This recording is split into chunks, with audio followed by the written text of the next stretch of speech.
CNBC आवाज की financial literacy की पहला कदम में आप सभी का स्वागत है। मैं हूं कविता थपलियाल।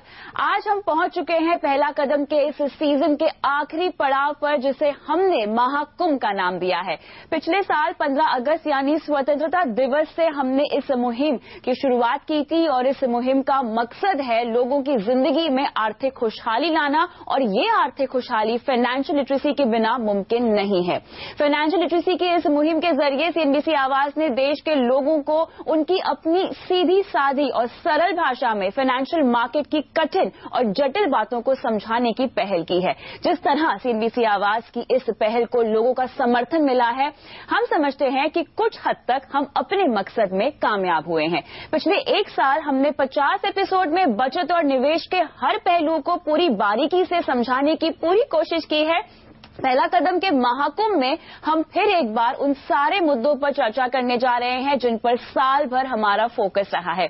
और इस चर्चा में सीएनबीसी आवाज के market editor Anil Singhvi, way to wealth के CEO MR Shashi Bhushan, wise invest advisors के सीईओ हेमंत रुस्तिकी और रुंगटा सिक्योरिटीज के डायरेक्टर हर्षवर्धन रुंगटा शामिल हो रहे हैं।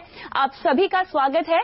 तो पहला कदम के इस महाकुंभ में हम एक बार फिर से बात करेंगे बचत और निवेश की, और समझाएंगे हमारे दर्शकों को, या एक बार फिर से दोहराएंगे कि क्यों फाइनेंशियल प्लानिंग आपकी जिंदगी में काफी अहम है और कैसे सही राह अपनाकर आप आर्थिक तौर पर आजादी पा सकते हैं। शुरुआत करते हैं फाइनेंशियल प्लानिंग की अहमियत से।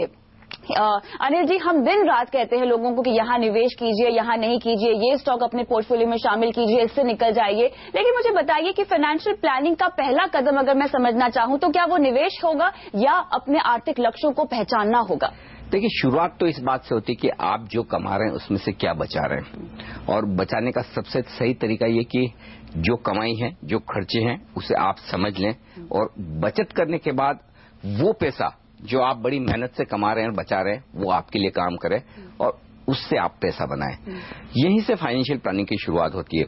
अब वो कहते हैं ना कि good planning is half done, तो हमारा इरादा यही था पहला कदम में, जब एक साल पहले हमने शुरुआत किया आप सब लोगों के साथ में, कि लोगों को ये बताएं कि जितना वक्त आप काम करने के लिए देते हैं, जितनी मेहनत आप अपने जॉब में, प्रोफेशन में, बिजनेस में कर रहे हैं, उसके बाद पैसा बचा रहे हैं, आप कुछ वक्त अपनी हेल्थ के लिए भी देते हैं, तो थोड़ा वक्त तो अपनी वेल्थ बनाने के लिए भी दीजिए। और कई बार वो होता है ना कि उधार से काम नहीं चलता, आप दूसरों की नॉलेज से कब तक जिएंगे, तो खुद को नॉलेज, थोड़ा खुद को ज्ञान लेने की जरूरत है। और यही वजह थी कि पहला कदम हमने बहुत बेसिक लेवल से शुरू किया कि किस तरह से आप एक सेविंग बैंक अकाउंट खुलवाएं, और सेविंग बैंक अकाउंट से लेकर किस तरह से आप इक्विटी, म्यूचुअल फंड, इंश्योरेंस और डेरिवेटिव्स तक के प्रोडक्ट समझे। तो ये पूरी जर्नी एक साल की, इस लिहाज से मैं समझता हूं कि जिन लोगों ने पूरे 52 एपिसोड देखे हैं सीएनबीसी आवाज के साथ पहला कदम के, उनको कुछ तो फायदा पहुंचा होगा। बिल्कुल। शशि भूषण जी, शुरुआत से आप जुड़े हैं हमारी इस मुहिम के साथ, और काफी हद तक जिस तरह से हमने रिस्पांस आता हुआ देखा है लोगों का, आर्थिक जागरूकता लोगों में अब जाग चुकी है अपने निवेश को लेकर। मुझे ये बताइए कि जिंदगी में हमारे कई सारे सपने होते हैं, कई सारी एस्पिरेशंस होती है, कई सारे जरूरी गोल्स होते हैं, लक्ष्य होते हैं जो हमें पूरे करने ही होते हैं। सही सटीक फाइनेंशियल प्लानिंग के जरिए इनको कैसे पाया जाए? अनिल जी ने एक इम्पोर्टेंट मुद्दा उठाए थे। उन्होंने बताया कि how do you make your money work for you, आपका जो निवेश है आपके लिए कैसा काम करे। वो एक इतना अहम सब्जेक्ट है, उस पे काम करने के लिए there is a lot of planning which one has to do right from the day he gets into his first job. There on how do you structure your, see कभी भी ऐसा होता है कि every inflow has an outflow. जितना भी आप एक हद तक पहुंचे, उसी हद का एक एक्सपेंडिचर भी होगा। So financial planning is so critical that earlier you do the better it is. So इसी मुद्दे को पहला कदम एक अंदाज पे पहुंचाया है। It's very important, it is very relevant in everybody's life, because एक सोशल सिक्योरिटी का मुद्दा जो है भारत देश के लिए एक इम्पोर्टेंट एजेंडा है। बिल्कुल। How it can be made self dependent और self influence is the critical word. बिल्कुल, इसी को आगे बढ़ाते हुए हेमंत जी, जब भी हम फाइनेंशियल प्लानिंग का जिक्र करते हैं तो लोगों को लगता है कि अच्छा मुझे शेयर बाजार में पैसे लगा लेने चाहिए, हमें रियल एस्टेट पे पैसे लगा लेने चाहिए, अच्छा सोना खरीद लो बहुत सेफ होता है। वो कौन कौन सी धारणाएं हैं जो अब वक्त आ गया है कि हम उससे बाहर निकले और थोड़ा सा एक्सपेरिमेंट करें, जो कि पहला कदम के जरिए हमने लोगों को समझाने की भी कोशिश की कि बहुत सारे एवेन्यूज है, बहुत सारे और जरिए हैं जो कि आप अचीव कर सकते हैं, उसके जरिए सही फाइनेंशियल प्लानिंग आप कर सकते हैं, तो वो क्या है? देखिए, जब हम फाइनेंशियल प्लानिंग की बात करते हैं कविता, तो हम क्या कह रहे हैं, अपने फाइनेंसिस का प्लान कीजिए। हम लाइफ में जो भी करते हैं, कुछ भी करते हैं, चाहे हमने अपना पढ़ाई शुरू किया, फिर करियर बनाया, फैमिली में कुछ भी करना हो, कुछ भी हम करें, जो भी एस्पेक्ट हो लाइफ का, वहां पे प्लान करने की जरूरत है। प्रॉब्लम क्या है कि हम बहुत मेहनत से काम करते हैं, मेहनत से पैसा कमाते हैं। हम ये समझते हैं कि हमारे जो सपने हैं वो सब कुछ जितना हम कमाएंगे उससे जुड़े हुए हैं हमारी फैमिली के, हमारे लिए, हमारी फैमिली के लिए। लेकिन अनफॉर्चुनेटली जब उस पैसे को इन्वेस्ट करने की बात आती है तो हमें वो पैशन नहीं है। क्यों नहीं है? उसके लिए बहुत सारे कारण, हम कारण बहुत सारे दे देते हैं। कारण नहीं देते हैं कि हमको मालूम नहीं पैसा कहाँ इन्वेस्ट करना है, मेरा काम तो मेहनत करना है, पैसा कमाना है, मुझे नहीं मालूम क्या करना है, तो एक्सपर्ट लोग करेंगे। आपको कोई नहीं रोक रहा किसी एक्सपर्ट से बात करने के लिए, आप कोई नहीं रोक रहा कि अपनी नॉलेज बढ़ाएं। और ऐसा नहीं है कि इन्वेस्ट करना बहुत ज्यादा मुश्किल है। क्या जरूरत है?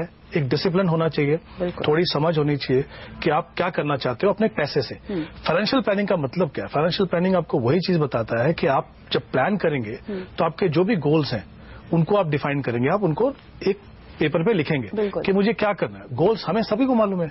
आप यकीन मानिए कि कई बार जब इन्वेस्टर्स के साथ बैठते हैं तो उनको लगता है क्या करना है पैसे से, वेल्थ क्रिएशन करनी है। वेल्थ क्रिएशन तो बहुत वेग टर्म है। गोल्स की बात है तो गोल डिफाइन करना भी मुश्किल है। तो फाइनेंशियल प्लानिंग बताता है कि अपने गोल्स को डिफाइन कीजिए। गोल्स को डिफाइन करके देखिए कितना समय आपको लगेगा उनको पूरा करने के लिए, कितना पैसा आपको चाहिए उनको पूरा करने के लिए, और उससे आप तय कर पाते हैं कि आपका पैसा किन किन एसेट क्लास, इक्विटी में, डेट में, या कहां लगे। मतलब क्या हुआ, ये जो प्रोसेस है कहीं ना कहीं आपके पूरे इन्वेस्टमेंट प्रोसेस के अंदर एक डिसिप्लिन लेके आता है, आपके पैसे को दिशा देता है। प्रॉब्लम क्या है, जब आप बिना किसी प्लानिंग के इन्वेस्ट करते हो, देखिए क्या होता है, अगर इक्विटी मार्केट अच्छा कर रहा है तो सारा पैसा इक्विटी मार्केट में गया, तो मतलब आपने जो अपनी जो बाउंड्री है रिस्क की उसको क्रॉस किया, सारा पैसा वहां चले गए।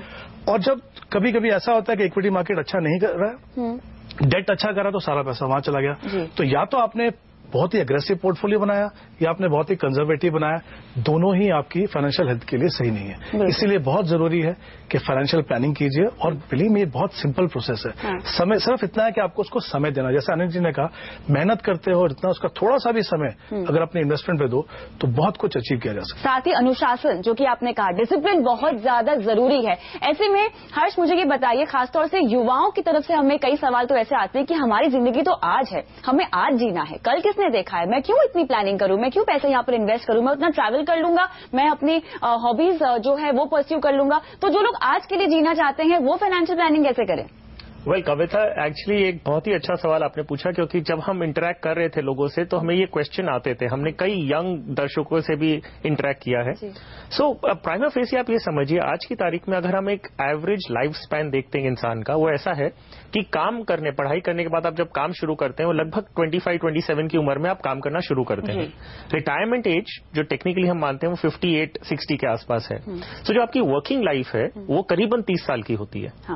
अभी आप रिटायर्ड लाइफ देखिए, अगर आप 60 में रिटायर होते हैं और एवरेज लाइफ एक्सपेक्टेंसी हम 78 या 80 भी समझते हैं, तो आप करीबन 20 साल अपने रिटायरमेंट के बाद जीने वाले हैं। सो 30 इयर्स इनकम आप कमाती हुई उम्र है आपकी, और 20 इयर्स न कमाती हुई उम्र भी है। सो आपको ये देखना है कि जब 30 इयर्स में हम कितने लोगों से इंटरेक्ट करते हैं, बोलते खर्चे निकलते नहीं है। मतलब जो आज इनकम हो रही है उसमें से हमें हमारे कुछ बचता नहीं है, खर्चे इंसान को आज की तारीख में दबा डाल रहे हैं। सो पॉइंट क्या है कि आप जब आज कमा रहे हैं तभी भी आप अपना खर्चा मेंटेन नहीं कर पा रहे हैं। जिस दिन आपकी कमाई बंद हो जाएगी तब आप खर्चे कहां से मेंटेन करेंगे? सो ये सवाल है कि आपकी जितनी वर्किंग लाइफ है लगभग उतनी आगे जाते हुए हम देख रहे हैं कि आपकी नॉन वर्किंग लाइफ भी है। अब ये सवाल उठता है कि यंग पर्सन, जो आपने कहा कि यंग पीपल जो हैं वो ये सोचते हैं कि मैं क्यों अभी से शुरू करूं।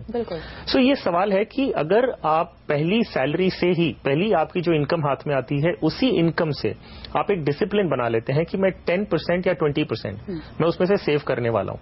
अगर ऐसा डिसिप्लिन बना के आप 30 इयर्स तक कंटिन्यूसली कंपाउंड करते हैं अपने पैसों को, तो आप ये देखेंगे कि एक छोटी राशि से एक बहुत बड़ा कॉर्पस बन सकता है। और वो कॉर्पस इतना बड़ा होना चाहिए कि ताकि आपके अगले 20 साल जो जिंदगी के हैं वो आप इंडिपेंडेंटली जी सकें। ये नहीं कि आप एक, ठीक है हमारी इंडियन माइंडसेट होते हैं कि बच्चे ध्यान रखेंगे, हमारी जॉइंट फैमिली सिस्टम होती है, बिल्कुल, लेकिन 30 साल बाद हम नहीं जानते क्या होगा। सो आप अगर पूरी लाइफ अपनी इंडिपेंडेंटली जीते हैं, सर उठा के जीते हैं, तो क्यों ऐसा मौका दें कि रिटायरमेंट के बाद हम किसी और पर निर्भर हो जाए। सोशल सिक्योरिटी की हमने बात की, अगर हम गवर्नमेंट प्रोवाइडेड सोशल सिक्योरिटी की बात करते हैं तो ये आज की तारीख में सफिशिएंट नहीं है, बल्कि इनफैक्ट आई वुड से कि ऐसा कोई भी सोशल सिक्योरिटी प्राइवेट सेक्टर के लिए तो है ही नहीं। तो ऐसी सिचुएशन में आप एक सोशल सिक्योरिटी अपनी खुद के लिए नहीं बनाएंगे जी, तो और कौन बनाएगा जी। एंड द बेस्ट इज कि अगर आप शुरू करें, अगर मैं उदाहरण दूं, हमने ये पहला कदम के एपिसोड में भी कवर किया था, अगर हम एक सिंपल उदाहरण ले, अगर एक इंसान है जो 1000 रुपए, मात्र 1000 रुपए वो 30 साल के लिए इन्वेस्ट करते हैं, और क्योंकि 30 साल के लिए कर रहे हैं तो वो डेफिनेटली इक्विटी एसेट क्लास में निवेश करेंगे। अगर 1000 रुपए वो 30 साल तक हर महीने का इन्वेस्ट करते हैं, 14% अगर उन्हें रिटर्न आता है, तो उनका जो कॉर्पस इकट्ठा होता है वो 54 लाख रुपया होता है। और यही चीज अगर वो 30 साल नहीं करके 5 साल डिले करते हैं और 25 साल के लिए निवेश करते हैं, क्योंकि रिटायरमेंट तो फिक्स्ड है, तो आप आज डिले करते हैं, 5 साल बाद अगर आप शुरू करते हैं, तो यही 1000 रुपया जो आप हर महीने का 25 साल के लिए करेंगे 14% में, ये आपका 54 लाख की जगह ये 26 लाख रुपए हो जाता है। ओके, तो ये हाफ हो जाता है। सिर्फ 5 साल डिले करने से आपका जो एंड में कॉर्पस बनता है वो हाफ हो जाता है। तो ये बहुत जरूरी है कि जितनी जल्दी हो सके आप अपना फाइनेंशियल प्लानिंग और रिटायरमेंट प्लानिंग शुरू करें। बिल्कुल, तो फाइनेंशियल प्लानिंग जी, एक चीज मैं जोड़ना चाहता हूँ, जो इंटरेस्टिंग बात की आपने यंगस्टर्स की बात की, लेकिन बहुत सारे लोग ऐसे हैं जो अपने अपने प्रोफेशन में, बिजनेस में अच्छा पैसा कमा चुके हैं, सेटल हो चुके हैं, वो सोचते हैं कि हमें फाइनेंशियल प्लानिंग की क्या जरूरत है, क्योंकि हम तो सेटल है। लेकिन मैं उनको भी एक बात कहना चाहता हूँ, जहां तक यंगस्टर्स का सवाल है, उन्हें जल्दी शुरुआत करने के लिए हम इसलिए कहते हैं क्योंकि वो कहते हैं मशीन जितनी पुरानी होगी, वेयर एंड टेयर, डेप्रिशिएशन ज्यादा होगा, तो 60 साल की उम्र के बाद आपके कॉस्ट ऑफ लिविंग बढ़ेगी, कम नहीं होगी। भले आप सोचेंगे मैं घूमने फिरने नहीं जाऊंगा, खर्चे बच जाएंगे, वैसा नहीं होने वाला। हेल्थ पे पता नहीं किस किस चीज पे खर्चे बढ़ेंगे। वैसे ही जो आपकी वर्किंग लाइफ है, आप जो भी मानते कि आप 25 साल काम करेंगे, 30 साल काम करेंगे, आइडियली होना ये चाहिए कि आपकी अगर आधी जिंदगी निकल चुकी है वर्किंग लाइफ की, सपोज आप 30 साल काम करेंगे, 15 साल आपने काम कर लिया, तो 15 साल के बाद आपकी बचत, आपकी जो रेगुलर इनकम है, सपोज मैं जॉब में हूं, तो मुझे जो सैलरी मिलती है उससे ज्यादा कमाई मेरे इन्वेस्टमेंट से होनी चाहिए। बिल्कुल, तब तो मैं सक्सेसफुल हूं, अदरवाइज मैं सक्सेसफुल नहीं हूं। तो ये चीज उन लोगों को भी बहुत ध्यान में रखनी। नहीं तो होता क्या, वो दिन भर कोई डॉक्टर है, कोई चार्टर्ड अकाउंटेंट है, अपने काम में लगे हैं, दौड़ रहे हैं पैसा कमाने में, लेकिन जो पैसा उन्होंने बचाया है वो उतना कमाना चाहिए, उस पर ध्यान नहीं है। बिल्कुल, तो फाइनेंशियल प्लानिंग का इकलौता मकसद ये है कि आपकी कमाई हुई पूंजी आपको कमा कर दे। फाइनेंशियल प्लानिंग जो है आपका एक लाइफस्टाइल बन जाना चाहिए, यही मकसद है पहला कदम का। लेकिन चलिए रुकते हैं एक ब्रेक के लिए, ब्रेक के बाद आपको बताएंगे कि सही फाइनेंशियल प्लानिंग में क्या क्या वो पैरामीटर्स हैं जो आपको कंसिडर करने चाहिए, वो कौन कौन से निवेश के विकल्प हैं जिन्हें आपको देखना चाहिए। बने रहिए हमारे साथ।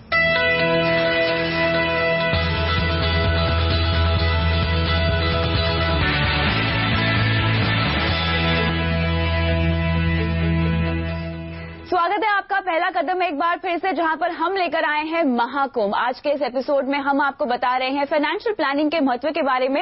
आगे बढ़ाते हैं अपनी चर्चा को और अब समझते हैं टैक्स प्लानिंग के बारे में। अनिल जी, आम धारणा लोगों के बीच में ये होती है कि हम तो एटीसी के तहत सब जगह निवेश कर ही रहे हैं, तो हमारी फाइनेंशियल प्लानिंग तो वैसे भी हो ही रही है, जितने भी उसमें इन्वेस्टमेंट इंस्ट्रूमेंट्स है रिटायरमेंट के लिए पर्याप्त होंगे, बच्चों की शादी के लिए पर्याप्त होंगे, उनकी पढ़ाई के खर्चे के लिए पर्याप्त होंगे। कैसे टैक्स प्लानिंग आपकी फाइनेंशियल प्लानिंग का हिस्सा हो सकता है, लेकिन आपके आर्थिक लक्ष्यों को पाने का एक लौता तरीका नहीं हो सकता? एक्चुअली क्या है, हम हिंदुस्तानियों की आदत है कि जब तक जबरदस्ती कोई काम न कराया जाए ना, तब तक हम करते नहीं है। और टैक्स प्लानिंग में क्या है कि हमें पता है कि टैक्स बचेगा, नहीं करेंगे तो टैक्स कट जाएगा, इसलिए मजबूरी में हम कर लेते हैं। बिल्कुल, फर्क सिर्फ छोटा सा है कि टैक्स प्लानिंग आप शुरू करते हैं फरवरी और मार्च में, और फाइनेंशियल प्लानिंग की शुरुआत होती है अप्रैल में। बिल्कुल, फाइनेंशियल ईयर की शुरुआत में ही हो जाती है। तो ये बड़ा फर्क है। तो जो लोग ये समझते हैं कि हमने टैक्स बचा लिया, और टैक्स बचाने के साथ थोड़ा पैसा इंश्योरेंस में डाल दिया, थोड़ा पीपीएफ में डाल दिया, थोड़ा इधर उधर बॉन्ड खरीद लिए, नहीं, ये नहीं है। फाइनेंशियल प्लानिंग बहुत बड़ी चीज है, इससे कहीं हटकर है। ये तो सिर्फ आप एक ही लक्ष्य है, हाँ। टैक्स बचाना इसलिए बचा रहे हैं, हाँ। ये तो बहुत छोटी बात है। अल्टीमेट तो आपको अपना फ्यूचर बनाना है। एब्सोल्युटली। तो टैक्स प्लानिंग तो अपनी जगह है, फाइनेंशियल प्लानिंग बहुत बड़ी चीज है, और उस हिसाब से आपको पूरी अपनी जिंदगी का प्लान करना है, बचाना है, निवेश करना है। बिल्कुल हेमंत जी, यहाँ पर टैक्स प्लानिंग जरूरी है एक तरह से देखा जाए। सभी निवेशक के लिए एक अगर मैं बेसिक रोड मैप चाहूं तो वो कौन कौन से इंस्ट्रूमेंट्स हैं टैक्स के लिहाज से जिनको आपको अपने पोर्टफोलियो में रखना ही चाहिए? देखिए कविता, उससे पहले एक इम्पोर्टेंट चीज है, टैक्स प्लानिंग जो है वो आपकी फाइनेंशियल प्लानिंग का हिस्सा होना चाहिए। बिल्कुल। होता क्या है, हम उसको अलग से देखते हैं। जैसे अनिल जी ने कहा, मजबूरी में करना है। जब फाइनली अगर आप एक सैलरी क्लास में है तो ऑफिस ने बोला कि आप हमको दिखाइए प्रूफ, तो आप ले गए। तो हमने देखा है लोगों के पास 40 इंश्योरेंस पॉलिसीज हैं, हाँ। हर साल नई नई पॉलिसी ले रहे हैं, मालूम नहीं क्या कर रहे हैं। एजेंट ने आया आके बोला ये ले लो, और कैसे करके निकल गए वहां से। अगर आप अपनी जो टैक्स प्लानिंग को फाइनेंशियल प्लानिंग का हिस्सा बनाएंगे तो क्या होगा, जैसे हमने पहले बात की थी, आप एसेट एलोकेशन करते हो, आप जैसे अलग अलग गोल्स के लिए इन्वेस्ट करते हो। टैक्स प्लानिंग को अगर आप उसका हिस्सा बनाओगे तो देखिए कुछ तो होती है मैंडेटरी सेविंग, कंपल्सरी सेविंग होती है, जैसे प्रोविडेंट फंड की हो गई, या आपने कुछ कमिट किया होता है, जैसे आपने पब्लिक प्रोविडेंट फंड में अगर कुछ कमिट किया हर साल आप वो इन्वेस्ट करते हो, इंश्योरेंस का प्रीमियम देते हो, अगर आपने हाउसिंग लोन लिया है तो वो देते हो, वो तो आपका जाना ही है। उसके बाद आपको ये देखना है कितना पैसा बचा, अगर वो आपको इन्वेस्ट करना है। जैसे एक ऑप्शन है इक्विटी लिंक सेविंग स्कीम। जब हम ELSS की बात करते हैं तो हर आदमी यही बोलता है कि तो टैक्स सेविंग है, और 3 साल के बाद वो पैसा वहां से निकाल लेते हैं। कोई नहीं रोक रहा आपको ELSS को अपने लॉन्ग टर्म किसी ऑब्जेक्टिव के साथ जोड़ने से। जरूरी नहीं है कि आपको 3 साल के बाद पैसा लगाना है। हाँ। जो एलोकेशन आपकी इक्विटी में होनी है वो ELSS में कीजिए, टैक्स भी बच रहा है, आपको रिटर्न भी अच्छा मिल रहा है, वो उसका हिस्सा बन गया। तो इम्पोर्टेंट ये है कि अपनी जो टैक्स प्लानिंग है उसको अपने फाइनेंशियल प्लानिंग का हिस्सा बनाइए, तो जो एलोकेशन है वो बराबर से होगी। जैसा अनिल जी ने कहा, अगेन आपको ये शुरू करना चाहिए 1 अप्रैल से। बिल्कुल। आप कर रहे हो अगले साल जाके 25 मार्च को, तो अगर जैसे ELSS में आप इन्वेस्ट कर रहे हो, या मान लीजिए आप NPS में इन्वेस्ट करते हो, कोई भी ऐसी ऑप्शन लेके चलते हो आप, तो इक्विटी में जो आप इन्वेस्ट करते हो हर महीने स्टार्टिंग में प्लान करोगे, हर महीने इन्वेस्ट करोगे, फायदा क्या होगा? एक तो छोटी छोटी रकम से आप इन्वेस्ट करोगे, एवरेजिंग का फायदा होगा। जो बर्डन आपको फाइनेंशियल ईयर के आखिर में आता है वो आपके पास नहीं आएगा। तो मुझे लगता है बहुत सारे फायदे, और ये कोई मुश्किल काम नहीं है। शुरुआत में आपको पता है कि आपको कितना टैक्स देना है। ज्यादा से ज्यादा आपको एक इंक्रीमेंट अगर मिली उस साल में तो आपका शायद उतना आइडिया नहीं होगा, बट आपको मोरलेस पता है कितना पैसा आपको इन्वेस्ट करना है। आप वो प्लान कर लीजिए, फाइनेंशियल प्लानिंग का हिस्सा बनाइए, और इन्वेस्टमेंट को शुरू कीजिए, बजाय इसके कि आप साल के आखिर में बैठ के हैफहेजर्डली कैसे भी जो भी सामने आया उसमें इन्वेस्ट। बिल्कुल। हर्ष, आप एक फाइनेंशियल प्लानर है, मुझे बताइए साल के आखिर में लोग इस तरह की टैक्स प्लानिंग करते हैं और कई बार गलतियां भी हो जाती, जैसा कि हेमंत जी ने कहा कि हम जरूरत से ज्यादा इंश्योरेंस पॉलिसीज खरीद लेते हैं और गलत इंस्ट्रूमेंट में पैसे लगा देते हैं। बाद में समझ आता है कि अरे हमें तो रिटर्न ही नहीं मिल रहा है इसमें। किस तरह की गलतियों से बचना चाहिए? वेल कविता, इनफैक्ट अगर आप लास्ट मोमेंट पे टैक्स प्लानिंग के पर्पज से अगर इन्वेस्टमेंट कर रहे हो तो इनवेरिएबली आप एक गलत प्रोडक्ट ही में ही निवेश करते हैं। बिल्कुल। मतलब 95% हम देखेंगे कि वो गलत प्रोडक्ट हाथ में आता है। पहले अगर हम टैक्स प्लानिंग की बात कर रहे हैं तो आप ये समझिए सरकार आपको सर्टेन बेनिफिट्स दे रही है। आप एक एक्स इनकम कमाते हैं और सरकार कहती है कि आप अगर ऐसे प्रोडक्ट्स में निवेश करते हैं तो हम आपको टैक्स में छूट देते हैं। तो सरकार ने क्यों दिया है टैक्स छूट? क्या वो प्रोडक्ट्स को बढ़ावा देना चाहते हैं? वो आइडिया नहीं है। आपको ये समझना है कि टैक्स छूट आपको मिलती क्यों है। आपको ये मोटिवेट करने के लिए कि कई चीजें ऐसी हैं जो आपको करनी चाहिए लेकिन आप करते नहीं है, इसीलिए हम आपको मोटिवेट करते हैं। हम बात कर रहे हैं इंश्योरेंस प्रीमियम पे आपको टैक्स की छूट मिलती है, क्योंकि इंश्योरेंस एक बहुत इंपॉर्टेंट प्रोडक्ट है फाइनेंशियल प्लानिंग में। आपको इंश्योरेंस अपने खुद की जीवन का इंश्योरेंस है, मेडिकल है, ये सारी आपको लेनी है, तो सरकार आपको मोटिवेट करती है। अब ये सवाल उठता है क्योंकि आपका टैक्स सेविंग ही एक पर्पस बन जाता है तो आप कोई भी प्रोडक्ट लेते हैं जो आपको टैक्स बेनिफिट दे रहा है। अब प्लानिंग की अगर हम बात करते हैं किस प्रकार से जाना चाहिए, पहला है कि आप अपने गोल्स आइडेंटिफाई करते हैं। जी। मान लीजिए कि आपको इंश्योरेंस लेना है, वो एक आपका एक ऑब्जेक्टिव है फाइनेंशियल प्लानिंग का। लाइफ कवर की बात कर रहा हूं। आपको रिटायरमेंट की प्लानिंग करनी है, आपको अपने बच्चों की पढ़ाई के हिसाब से प्लान करना है, या कोई भी और दूसरा प्रोडक्ट है, आपको अपना डेट, आपका 3 या 4 साल का भी टाइम होराइजन हो सकता है, 15 साल का टाइम होराइजन हो सकता है। ऑब्जेक्टिव क्या होता है कि पहले आप अपने गोल आइडेंटिफाई करते हैं। मान लीजिए रिटायरमेंट एक गोल है जो आपको मालूम है 25 या 30 साल बाद आने वाला है। उसके लिए एसेट एलोकेशन क्या होगा? इक्विटीज में आप निवेश करेंगे। जी। अब इक्विटीज में जब आपको निवेश करना है उसमें आपको टैक्स बेनिफिट वाले प्रोडक्ट्स भी अवेलेबल हैं और नॉन टैक्स बेनिफिट वाले प्रोडक्ट्स भी अवेलेबल हैं। सो जहां पे आप प्रोडक्ट देख के निवेश कर रहे हैं आप इस प्रोसेस को चेंज करिए। आप पहले अपने गोल को आइडेंटिफाई करिए, अपने एसेट एलोकेशन प्लान बनाइए और उस हिसाब से उसी कैटेगरी में आप टैक्स सेविंग प्रोडक्ट चूज कर लीजिए। जैसे मैंने कहा, इक्विटी में आप ELSS ले सकते हैं, आप डेट में बैंक की फिक्स डिपॉजिट भी कर सकते हैं जिसमें आपको टैक्स बेनिफिट मिलता है, उसमें 5 साल की फिक्स डिपॉजिट होती है। अगर आपको 10 साल या 15 साल के लिए डेट में करना है, PPF आपके पास एक ऑप्शन है। सो पहले आप गोल आइडेंटिफाई करते हैं, एसेट एलोकेशन प्लान बनाते हैं और उसी एसेट क्लास में आप टैक्स सेविंग वाले प्रोडक्ट में निवेश करते हैं। सिर्फ एक चीज आप ध्यान रखिए, एक जो मॉरल ऑफ द स्टोरी हम कह सकते हैं इस पर्टिकुलर टॉपिक पे, वो ये है कि आप कोई भी एक प्रोडक्ट चूज करें, आप ये डिसाइड करिए क्या इस प्रोडक्ट में अगर टैक्स बेनिफिट नहीं मिलता तो भी मैं इसमें निवेश करता क्या। बिल्कुल। अगर सवाल हाँ है तो आप उसमें निवेश करेंगे। आप एक प्रोडक्ट में निवेश सिर्फ टैक्स बेनिफिट के लिए करते हैं, वो गलत ऑब्जेक्टिव हो जाता है। बिल्कुल बिल्कुल। तो शशि भूषण जी, अगर मुझे समझना हो तो ओवरऑल आपके जो अप्रोच है टैक्स प्लानिंग को लेके, उसमें बदलाव करने की जरूरत है, जैसा कि अब तक चर्चा में निकल कर आया है। लेकिन कई बार लोग टैक्स बचाने के लिए निवेश तो कर लेते हैं, लेकिन विड्रॉल्स या आपके निवेश की जब अवधि पूरी हो जाती है, जब आपको इंटरेस्ट पे पैसा लगता है, ये बात कई बार लोग इग्नोर भी कर जाते हैं, जल्दबाजी में निवेश करते हैं तो फैसले नहीं ले पाते हैं। कैसे, अगर हम विड्रॉल्स की बात करें तो उसको ध्यान में रखते हुए अपनी टैक्स प्लानिंग करनी चाहिए? Very important point. दो अगर डिविजन्स किया जाए इसको, compulsory investments and planned investments. Compulsory investments जो होते हैं, टैक्स कंसेशंस जैसे सब लोगों ने फरमाया, तो वो मिलता ही है। At the same time if you go directionally into only one piece, you have left a huge opportunity out there which is to capture all of those investments and for the right returns is completely left out. वो जो planned investment है, financial planning की goal है, that is completely diluted. So इसलिए एक blended जो combination होता है, yes, tax planning is very important. At the same time, will it start and stop there? No. It has to be blended along with a solid financial plan.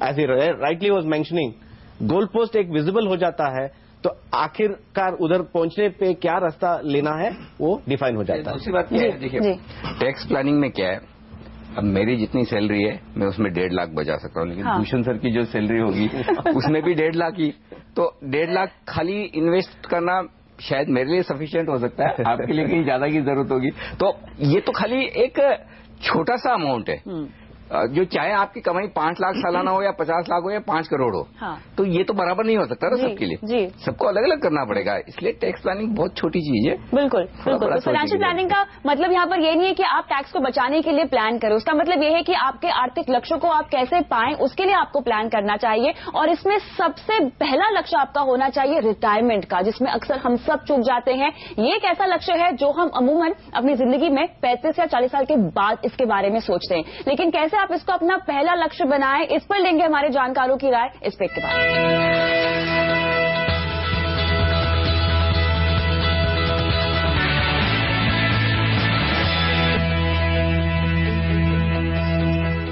इस पेशकश में आज हम लेकर आए हैं महाकुंभ, जहां पर हम आपको फाइनेंशियल प्लानिंग के महत्व के बारे में एक बार फिर से बता रहे हैं। हमारे एक्सपर्ट्स, हमारे जानकार जुड़े हुए हैं जो पहला कदम की इस मुहिम में हमारे साथ शुरुआत से ही जुड़े हुए हैं। अब हम बात करेंगे रिटायरमेंट की। जी हां, आपकी सुकून भरी जिंदगी रिटायरमेंट के बाद कैसे हो, कैसे इसके लिए सही प्लानिंग आपको करनी चाहिए, इस पर हम करेंगे चर्चा। शशि भूषण जी, पहला कदम में हमेशा हम कहते आए हैं और अभी तक हमने यही चर्चा की है कि अपने आर्थिक लक्ष्यों को लाइन अप कीजिए। रिटायरमेंट का एक ऐसा लक्ष्य है जो हमें अपनी सारी जिंदगी की जिम्मेदारियों को पूरी करने के बाद इसके बारे में हम सोचते हैं, याद करते हैं। कैसे आखिर में रिटायरमेंट की प्लानिंग करना गलत होता है? एब्सोल्युटली, बिकॉज जिंदगी का एक it's such an important destination that invariably it has to be reached with surplus. बिल्कुल। जैसा जितना हम एवरेज एक्सपेंडिचर का बिल्डअप करते हैं इन आर प्रोडक्टिव ईयर्स, वो एक हद पर पहुंच के वही हद पे रहने का एब्सोल्यूट डेफिनेशन दिखाता है। So if that is the expenditure level, you need to ensure that the lifestyle doesn't depress from there. बिल्कुल। उसके लिए you will have to build up enough corpus to ensure that gets the return in your retirement years.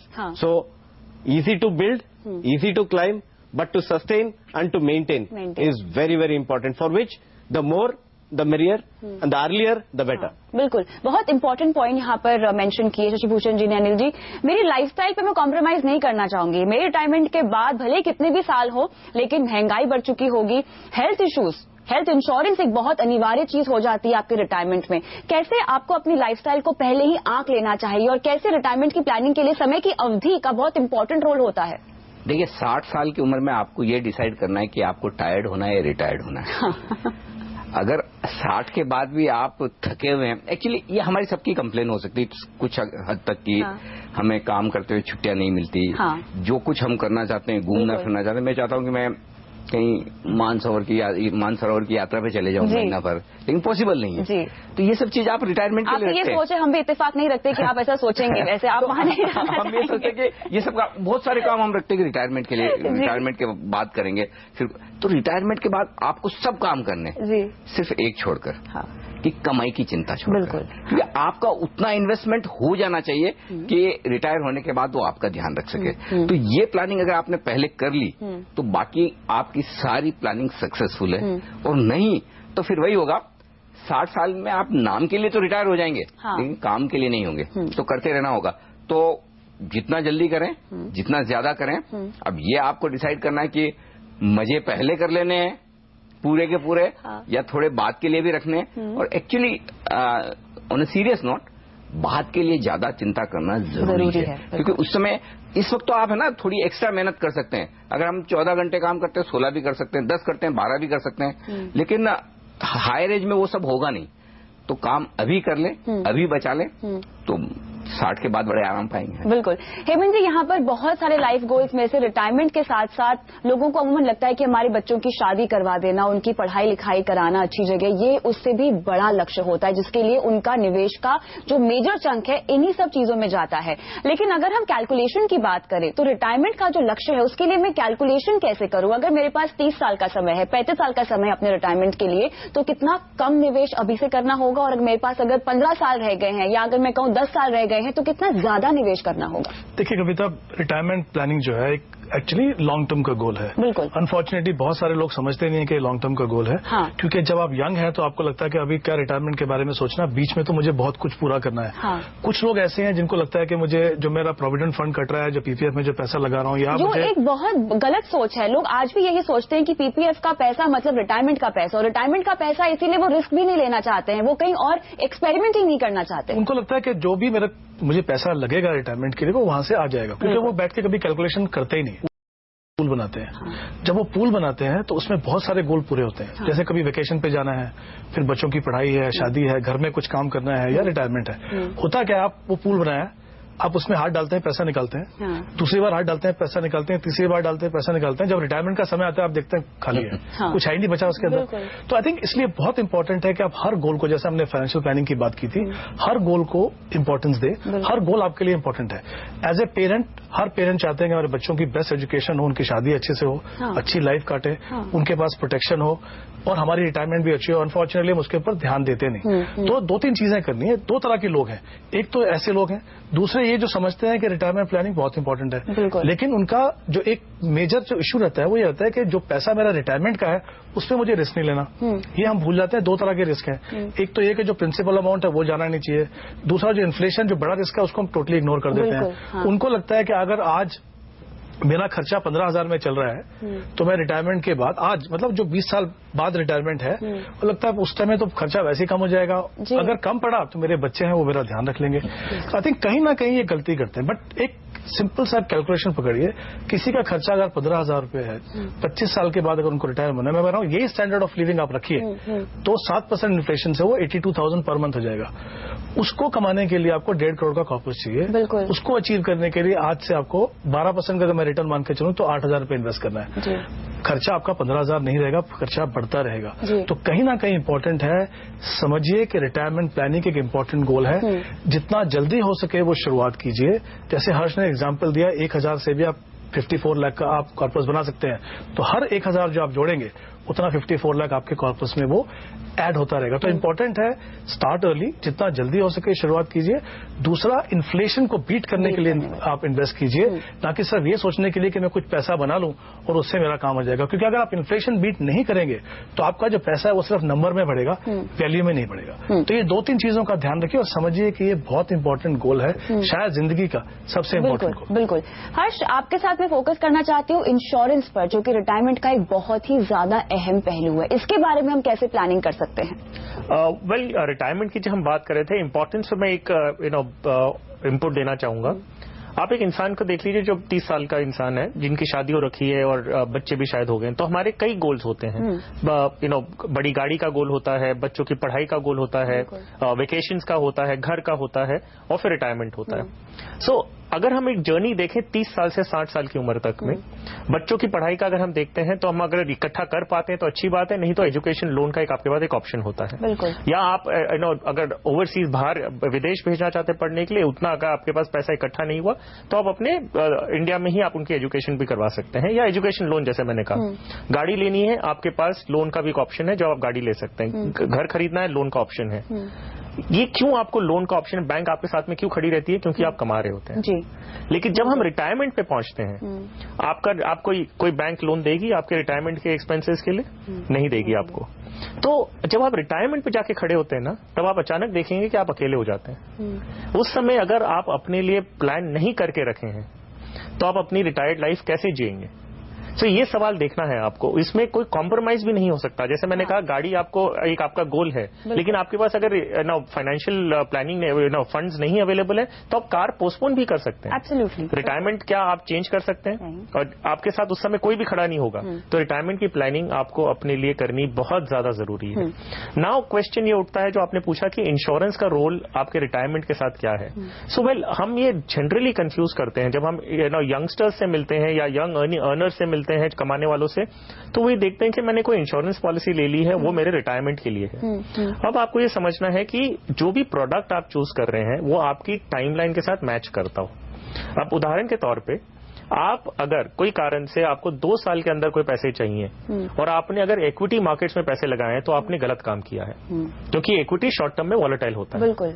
उसी प्रकार आप अगर एक recurring deposit में 30 साल के लिए रिकरिंग डिपॉजिट खोलते हैं तो वो भी बहुत बड़ी गलत प्रोडक्ट है जो आपने चूज किया है। वो एक बहुत बड़ी गलती है जो आपने की है। कारण ये है कि आप अगर 30 साल के लिए निवेश कर रहे हैं तो डेट एक अच्छा प्रोडक्ट नहीं है। बिल्कुल। अगर आप शॉर्ट टर्म के लिए कर रहे हैं तो डेट अच्छा प्रोडक्ट है। हमने ये बात की कि आप कम से कम 1000 रुपया तो महीने का शुरू कर ही सकते हैं। बिल्कुल। तो हम क्या कहने की कोशिश करें, स्टार्ट अर्ली, कि आप जितना जल्दी हो सके आप इन्वेस्टमेंट करना शुरू करें। लेकिन एक मान लीजिए एक इंसान ने जल्दी शुरू तो किया लेकिन उसने गलत प्रोडक्ट में निवेश कर दिया, तो क्या उसका लक्ष्य पूरा होगा? सो स्टार्ट अर्ली, ये तो जरूरी है, लेकिन सही चीज करना भी उतना ही जरूरी है। तो स्टार्ट अर्ली, स्टार्ट राइट। सो आप अगर 30 इयर्स के लिए कर रहे हैं, इंश्योरेंस के प्रोडक्ट में जो एक डेट बेस्ड प्रोडक्ट होता है उससे आप अगर रिटायरमेंट प्लानिंग करना चाहते हैं, so it's a wrong call.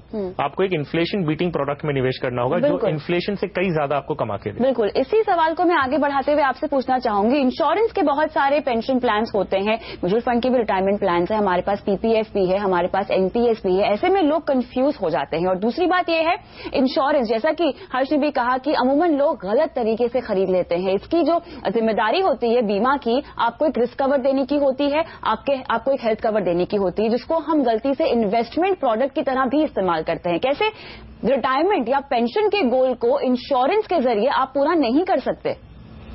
Again another very important question. जैसे हम हर इन्वेस्टमेंट का प्लानिंग प्रिस्क्राइब करते हैं, उसी अंदाज पे इंश्योरेंस का भी प्लानिंग होना बहुत बहुत जरूरी है। भारत देश में अगर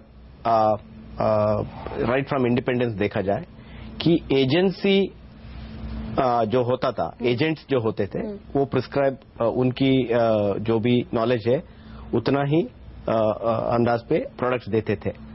बट आज एक ऐसा माहौल पैदा हुआ है कि अगर हॉस्पिटलाइजेशन हो जाता है किसी का, कि आज 5 स्टार होटल में रहना चीपर होता है if you take the daily average cost then the hospitalisation cost.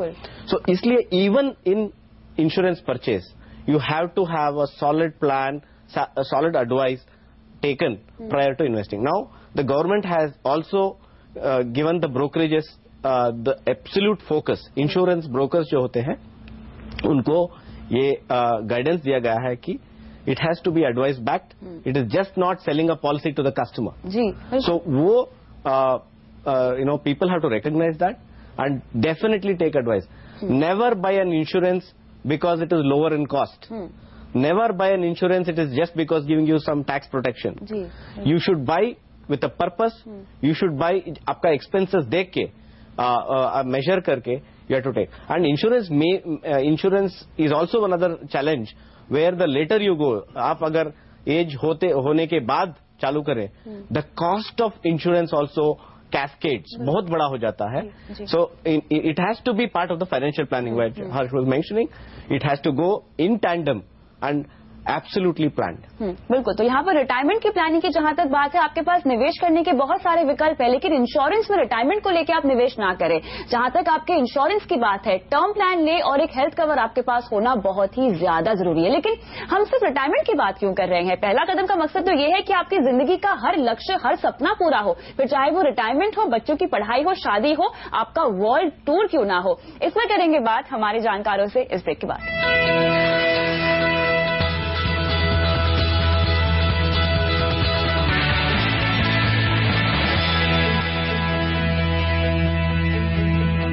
तो पहला कदम के इस महाकुंभ एपिसोड में हम आ गए हैं अपने आखिरी पड़ाव पर, जहां पर हम आपको बताएंगे कि कैसे आपके जिंदगी के हर लक्ष्य को आप पा सकते हैं सही फाइनेंशियल प्लानिंग के जरिए. तो हमने यहां पर चर्चा की कि रिटायरमेंट का गोल कितना अहम है, लेकिन उसी के साथ मेरे कई शॉर्ट टर्म गोल्स हैं, कई लॉन्ग टर्म गोल्स हैं, साथ ही मेरी लाइफस्टाइल हैबिट्स ऐसी है जिस पर मैं कॉम्प्रोमाइज नहीं करना चाहती हूँ. कैसे इन सबको ध्यान में रखते हुए मुझे सही फाइनेंशियल प्लानिंग करनी चाहिए? आपको हंसी क्यों आ रही है ये बताइए. आप उस यंग जनरेशन का हिस्सा है जी, जो आजकल ये सोचते हैं. और मैं मेरे बेटे से बात करता हूँ, उसके दोस्तों से बात करता हूँ, मालूम है वो क्या कहते हैं जी? कि जब हम मतलब दुनिया में नहीं रहेंगे, हाँ, और जितना पैसा हम पीछे छोड़ के जाएंगे, इसका मतलब है कि हमने उतना एक्स्ट्रा काम किया जो हमें नहीं करने की जरूरत. राइट. ये आजकल की सोच है. लेकिन बात वही है कि ठीक है, चलिए आपने वो एक्स्ट्रा काम किया जो पीछे छूट गया, हाँ, नहीं करते तो चलता, लेकिन जब तक आप जी रहे हैं, हाँ, तब तक इन सब चीजों को, चाहे आपको दुनिया घूमनी हो, चाहे आपको डायमंड के, मुझे मेरे पैसे एंजॉय करने हैं. बिल्कुल. मैं कैसे कर सकती हूँ? तो एंजॉय करने का तरीका यही कि आपको कब एंजॉय करने हैं और किस चीज में करने हैं. राइट. तो मेरी छोटी मोटी ख्वाहिशें हैं, मुझे वर्ल्ड टूर पे जाना है, मुझे कहीं पर बाहर जाकर पढ़ाई करनी है, मुझे बहुत एक्सपेंसिव वार्डरोब चाहिए, बहुत बड़ी गाड़ी चाहिए. बड़े गोल्स तो है ही जिंदगी में. रिटायरमेंट का हमने बात की, वो सबसे अहम गोल है, लेकिन ये छोटे मोटे गोल्स भी होते हैं. क्या सही फाइनेंशियल प्लानिंग के जरिए मैं इसको अचीव कर सकती हूँ? बिल्कुल कर सकते हैं. इसी के लिए फाइनेंशियल प्लानिंग है. बस आपको दो चीजों को मैच करना है. ओके. आपका गोल, आपकी बचत, और आपका टाइम फ्रेम. इनफैक्ट 3 चीजें. ये तीनों मिक्स करके, तीनों को एक साथ कंबाइन करके अगर आप देखेंगे, आप ये कहेंगे कि मुझे डायमंड नेकलेस 2 साल बाद ही लेना है. हाँ.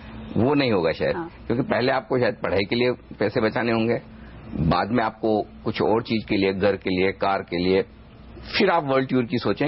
ये डिपेंड करता है किसको क्या चीज पहले करनी है. हाँ.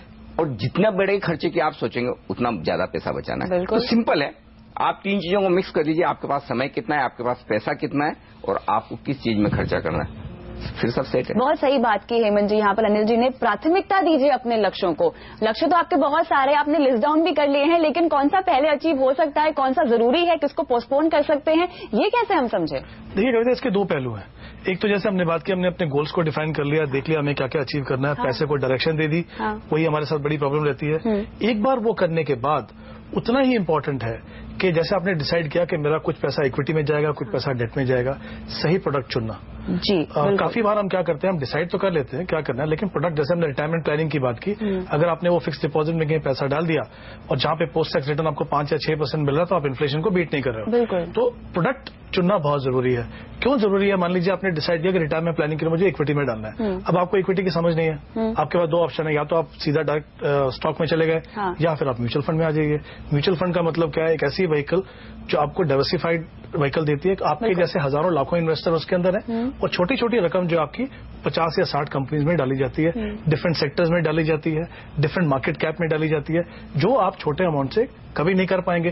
तो बहुत इंपॉर्टेंट है कि आप एसेट क्लास के सामने वो प्रोडक्ट को चुने जो आपको सही पोटेंशियल उसका फायदा दे सके। दूसरी बात, एक स्ट्रैटेजी होनी चाहिए टैक्स अवेयर इन्वेस्टमेंट स्ट्रैटेजी। काफी बार हम टैक्सेशन को इग्नोर कर देते हैं। अगर आप मार्केट लिंक प्रोडक्ट जैसे म्यूचुअल फंड में अगर आते हो, चाहे वो डेट है या इक्विटी है, एक तो उनके पास पोटेंशियल है कि आपको रिटर्न जो है वो ट्रेडिशनल ऑप्शन से ज्यादा दे। दूसरा, ये रिटर्न जो है वो टैक्स एफिशिएंट है। और बिलीव मी, टैक्स एफिशिएंसी जो रिटर्न्स की है वो काफी फर्क करेगी कि आपके हाथ में कितना पैसा आपने टाइम होराइजन के बाद आएगा। तो एसेट क्लास को चुनिए, प्लान कीजिए, सही प्रोडक्ट को चुनिए और कमिटेड रहिए टाइम होराइजन से। अनिल जी ने बात की इसे टाइम होराइजन की। आपने डिसाइड किया 20 साल मुझे इक्विटी में इन्वेस्ट करना है। बहुत समय ऐसा आएगा जब आप देखेंगे मार्केट में उतार चढ़ाव हो रहा है, आपको लगेगा क्या होता है। देखिए, जब आप प्लान नहीं करते हैं, जैसे ही मार्केट गिरा आप वहां से बाहर निकल गए। अगर आपने प्लान किया है और मुझे मालूम है मुझे 18 साल बाकी हैं, तो मैं आज की वॉलेटिलिटी से क्यों डरूं? तो डायरेक्शन मिलती है, कहीं ना कहीं आपको सही दिशा मिलती है इस तरीके से कि आप उस प्रोडक्ट में बने रहें, उस एसेट क्लास में। और एक्चुअली सिंपल लॉजिक ये है, जिस समय आपको ये लगे कि मेरा इक्विटी में इन्वेस्टमेंट और मुझे निकलने का मन हो रहा है, डर लग रहा है, उस समय सवाल ये मत पूछिए। अगर आप हेमंत रुस्तगी आपके फाइनेंशियल प्लान रहे या हर्ष है, तो ये मत पूछिए कि मैं निकाल लूं क्या। सवाल को घुमा लीजिए, क्या और पैसा डालने का वक्त है। बिल्कुल सही। तो उससे काम हो जाएगा। दूसरी बात, जो आपने कहा कि बहुत सारे गोल्स हैं, कौन सा पहले करें कौन सा बाद में, इसका सिंपल फंडा है, जो गोल्स आपके प्रोडक्टिव हैं वो पहले कीजिए। जिनको पूरा करने में आपको वापस आगे कुछ फायदा होगा। सपोज आपको पढ़ाई के लिए खर्चा करना है, तो उसका कुछ फायदा होगा, वो पहले करना, क्योंकि अल्टीमेटली पैसा लिमिटेड है, बचत लिमिटेड है, आप कितना बचा लेंगे, बचाने की भी लिमिट है। तो वो थोड़ा सा ध्यान में रखना। फाइनेंशियल प्लानिंग जो है, जैसे एक चीज ऐड करना चाहता हूँ, उसका फायदा यही है, वो आपको बता देगा कौन से गोल अचीवेबल है, कौन से नहीं अचीवेबल है, अनरियलिस्टिक और रियलिस्टिक कौन सा है। उससे क्या होता है, 2-3 दिन अफसोस जरूर रहेगा, लेकिन कहीं ना कहीं आपको समझ आएगी, चलो ठीक है ये नहीं कर सकते, बाद में कभी सकते। बिल्कुल, इसी में मैं आ रही थी। समय की अवधि के मुताबिक अगर आप निवेश करते हैं तो किस तरह के इंस्ट्रूमेंट्स, डेट और इक्विटी में आप कितना एक्सपोजर रख सकते हैं, वो हमें समझाइए। वेल कविता, सिंपल है। जो चीज आपको शॉर्ट टर्म में जरूरी है उसमें आप इक्विटीज में निवेश नहीं करेंगे।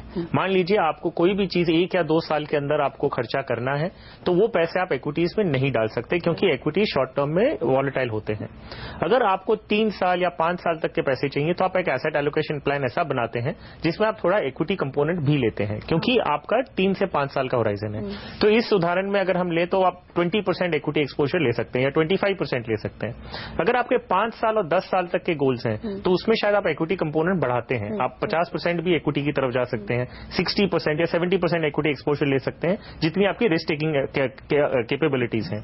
अगर 10 साल के ऊपर कर रहे हैं तो आपका डेट पोर्शन उतना ही कम होना चाहिए। आपका 10-20% डेट होना चाहिए और बाकी इक्विटीज की तरफ होना चाहिए। एक मैं इनपुट और देना चाहूंगा, जब हम बात करते हैं खर्चों की, फाइनेंशियल प्लानिंग की, जो हमारे कई ऐसे खर्चे होते हैं जो सेविंग से कुछ लेना देना नहीं होता। मुझे खर्चा करना है, एक बड़ी गाड़ी लेनी है।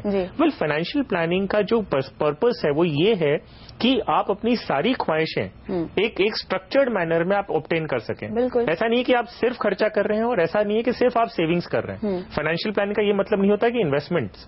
हमें ये कहेगा कि आपको बड़ी गाड़ी लेनी तो आप 35 में मत लीजिए, 40 साल की उम्र में लीजिए, थोड़ा पहले बचा लीजिए। लेने के लिए मना ही नहीं है। एब्सोल्युटली कारण है कि आप अपने पैसे के लिए मेहनत करते हैं, आपका हक बनता है कि आप उस पर खर्चा करें। सिर्फ है कि अगर आप पहले से शुरू करते हैं, जो आप फर्स्ट इनकम से ही शुरू करते हैं, तो छोटी राशि से आप अपने इन्वेस्टमेंट का जो भी मकसद है वो पूरा करते हैं। बाकी का जो हम बात करते हैं 10 to 20% आपको मैंडेटरी सेव करना चाहिए। बाकी 80% में आप अपने आप पे खर्चा करिए, क्योंकि वो आपका हक बनता है, आप उतनी मेहनत करते हैं। कई चीजें ऐसी होती है जो आप एक उम्र में ही कर सकते हैं। मान लीजिए हम एडवेंचर स्पोर्ट्स की बात कर रहे हैं, तो एडवेंचर स्पोर्ट्स आप जब तक आपकी उम्र साथ देती है तब तक आप कर सकते हैं। मान लीजिए आपने इन्वेस्टमेंट्स ही खाली करते गए, तो रिटायरमेंट के बाद एडवेंचर स्पोर्ट्स अगर आपका शरीर काम नहीं करेगा तो आप एडवेंचर स्पोर्ट्स नहीं कर सकते। तो हर चीज का एक एलोकेशन करना, हर चीज का एक वक्त होता है जो आप उस समय ही एंजॉय कर सकते हैं। और ये सारी चीजें जो हैं वो आपको फाइनेंशियल प्लानिंग हेल्प करती है। फाइनेंशियल प्लानिंग में वापस कह रहा हूँ, सिर्फ इन्वेस्टमेंट प्लानिंग नहीं होती, वो अपने पैसों को जिस तरह से आप चाहें उस तरह से स्ट्रक्चर्ड मैनर में खर्चा कर सकते हैं। युवाओं को पसंद आएगा आपका ये वाला लॉजिक। और इसी को आगे बढ़ाते हुए मुझे ये बताइए, आप युवाओं के लिए फाइनेंशियल प्लानिंग तो आप छोड़िए, गोल्स लाइन अप करना छोड़िए, उनका महीने का बजट बनाना ही बहुत बड़ी प्रॉब्लम हो जाती है कई बार। Fresh investors, first time investors को आप एक क्या रोड मैप देंगे? फर्स्ट टाइम इन्वेस्टर्स के लिए एक गवर्नमेंट का जो अपॉर्चुनिटीज है, particularly on the tax front, first allowance is that, because आखिरकार खर्चा भी बहुत होते हैं। The younger you are, the more aspirations, the more are the expenses. So it will always compel you to spend more than what you earn. In fact, in one of my earlier discussions had mentioned to Anil ji कि average age जितना कम है उतना expenses India में ज्यादा है. अगर 35 साल की एज के ऊपर देखेंगे तो savings ratio is ahead of 30% plus, and if you take that at 25 and less, it is minus 2%. So credit card पे जीना एक फैशन बन गया है. That people have to be very cognizant of. खर्चा has to be meaningful. Every rupee spent. आजकल क्या हुआ, mobile पे बैठ के बस पे बैठ के कार में बैठ के आपको उंगली दबा के खर्चा करने की आदत हो गया है. Easy expenditure ways available. So just think once before you get into that. Is it really worthwhile a purchase? एक बार आप सोचेंगे तो शायद आपका डिसीजन बेहतर होगा. So coming back to the subject, the first initial years में जो critical savings वो कर सकते हैं, that will, I think, because of the less availability of funds, he should try and focus on the tax planned products. As and when your income level goes up, your investable surpluses go up, you can actually get into more riskier or more return oriented, risk oriented, because in every phase risk and return are definitely in tandem. Okay, you cannot segregate that. So वो अपने क्षमता के मुताबिक लेना पड़ता है. As and when you progress, you can plan it. एक youngsters के लिए एक सिंपल फॉर्मूला भी आप यूज कर सकते हैं. जो आपकी इनकम आ रही है उसमें से आप पहले ही 20% साइड में रख दीजिए इन्वेस्टमेंट्स के लिए. आपका इनकम आती है, टैक्स तो कट ही रहा है, उसमें आप कुछ भी नहीं कर सकते. अपने सारे खर्चे आप जितने इन हैंड इनकम होती है उसमें से खर्चा पूरा मैनेज करते हैं. उस प्रकार आप एक 20% एडिशनली काट लीजिए और वो सेविंग्स की तरफ जाने दीजिए. बाकी जो बचता है उससे खर्चा करिए. सो ऑटोमेटिकली आपके खर्चे वो 80% के अंदर फिट होने चालू हो जाएंगे. तो एक फॉर्मूला, जो भी आपकी इनकम आती है 20% सेव करिए, 80% जो आपको खर्चा करना आप कर सकते हैं. क्लियरली. तो यहाँ पर हम अपने खर्चों को तो हमेशा प्लान कर लेते हैं, लेकिन हमारे लाइफ गोल्स को हम हमेशा मिस कर जाते हैं. आप जिंदगी के किसी भी पड़ाव में हो, किसी भी उम्र में हो, फाइनेंशियल प्लानिंग करके आप आर्थिक आजादी को पा सकते हैं, जो कि आपकी जिंदगी का, आपके लाइफस्टाइल का एक अहम हिस्सा है. और यही मकसद है पहला कदम का, हमारी इस मुहिम का, कि हम आपको फाइनेंशियल प्लानिंग की तमाम बारीकियों से रूबरू कराएं. तो आप सभी का शुक्रिया इस पेशकश में शामिल होने के लिए. और पहला कदम महाकुंभ के सेगमेंट में इतना ही. थोड़ी देर में हमारे साथ इस महाकुंभ में होंगे मोतीलाल ओसवाल फाइनेंशियल सर्विसेज के जॉइंट एमडी रामदेव अग्रवाल, और उनसे बात करेंगे सीएनबीसी आवाज के मार्केट डायरेक्टर अनिल सिंह. बने रहिए हमारे साथ.